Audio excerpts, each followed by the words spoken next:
Chapter 9. Now remember, Sophia's mom had told her not to trust anyone in the last chapter.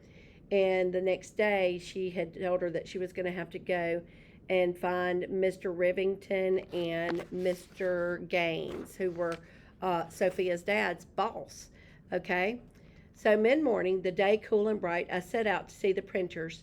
Many soldiers were on the streets. Missing were traders, merchants, vendors, and clergy. You know, think about this, the city had been attacked and everything and bombed. So a lot of the normal, casual, everyday things that would be going on, people going to work or people going to school or people trading goods in the street and working and all that sort of stuff, all that has pretty much come to a stop, except for the British soldiers who are walking about acting like they're in charge of everything. All right? Mind, their city had more than 200 churches, but children were scarce. Citizens were dazed and weary and appeared to keep their distance from one another. What a contrast to the British soldiers. They strode about like the loud, boisterous victors they were, devils of fear and disorder. They repeatedly made ill-mannered remarks to civilians. They were rude to women more than men. Hoping to avoid their indelicacy, I worked to look the other way. I went first to see Mr. Rivington's shop at the other end of Wall Street, where he had his press. He also sold books and medicines, like Bateman's Gold Spirit of Scurvy Grass, which Mother once made me take, and Dr. Ryan's incomparable worm-destroying sugar plums, which thankfully she did not. The place was closed, but a man who was loitering about told me that Mr. Rivington was yet in London, where he had fled from the Sons of Liberty some time ago.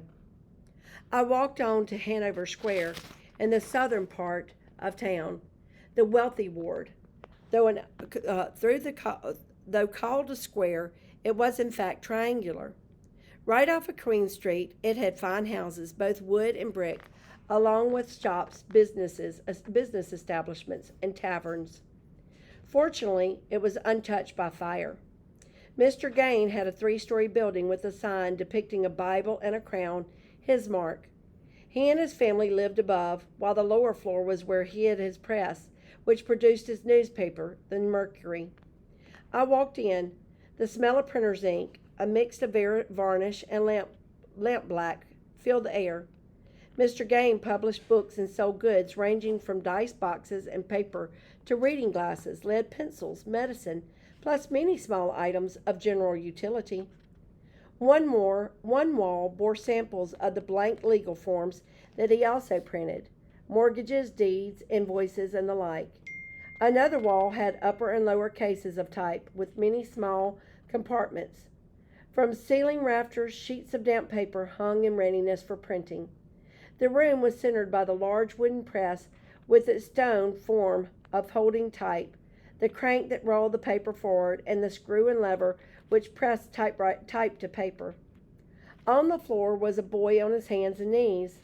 As I watched, he picked up some bits and put them in a small leathern bucket that was by his side. His fingertips were black. When he paid no mind to me, I finally said, "Good day."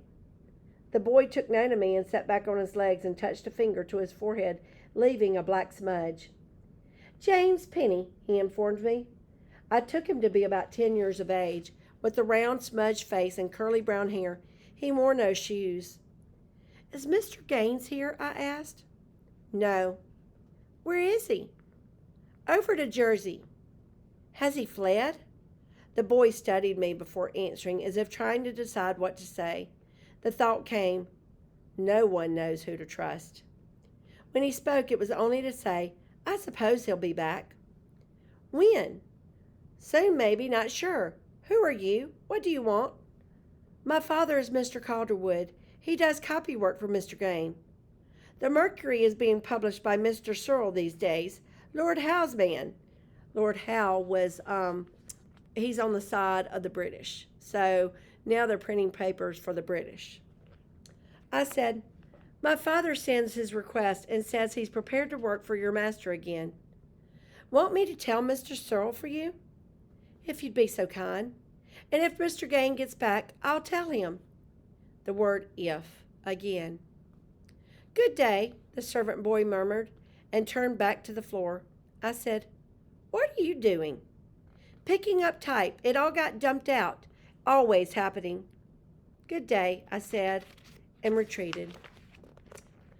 Not sure what my parents would make of this disappointing news about Mr. Gain and Mr. Remington, I set off for home, going along Willard Street. I had not gone far when I heard the tramp of feet. Turning, I saw hedged in by armed British soldiers a parade of ragged men. A fair number of them had bandages wrapped around their heads or arms, some of which wore brown stains of blood. To a man they had disconsolate looks, and did not walk so much as a shuffle. I recognized a few of the citizens of the town who had been active among the radicals. One, I think, was William's friend. In front of his procession marched the same portly, red-haired officer I had seen leading Captain Hale to his death. Just to see him made me fear that these prisoners were to suffer the same fate as Captain Hale. So Sophia's wondering if they're fixing to be marched to go be hung. Though I searched for my brother among the men, he wasn't to be found. I did wonder if anyone had news of him, but was sure I had not been allowed to exchange words. I turned to a gentleman who, like me, had paused to watch. "Where are they being taken?" I said. "Off to the new jail, the Bridewell, I suspect. That's the Provost Cunningham in the lead." I glanced about nervously. "What will happen to them?" "The prisoners?" "No notion, ma'am," said the man without much sympathy, I thought. My heart was heavy. I watched the wretched men go by. Behind them I saw two additional British officers. Under contrast to the prisoners, they were dressed with care, in scarlet coats and with blue facings, sash and sword. They wore high busbies. The two were talking to each other with animation and laughing. As I looked on, I noticed a prisoner who struggled somewhat behind the others. One of the officers also saw him. He drew his sword, which made me recoil, and with the flat of it struck the man on his backside, shouting, "Move on, rebel!" Even as he hit the defenseless prisoner, he laughed. I detested him with all my heart. When the prisoners continued to march northward, the young officer did not follow. Instead, he glanced at a piece of paper he had in his hand. He saluted his fellow officer, then turned west down Maiden Lane. Though it vexed means confused, greatly that this cruel fellow was going in the same direction I must go, there was nothing for it but to follow. Not wishing to be near, I kept back and waited for him to turn off in some other direction. Alas, he continued to walk the same way as I, going straight until he reached Broadway. Then he paused, consulted his paper, and moved toward our house. When I saw him knock upon our door, it came to me like summer thunder. This cruel British officer must be our boarder. So this is the one that they're sending to live with Sophia.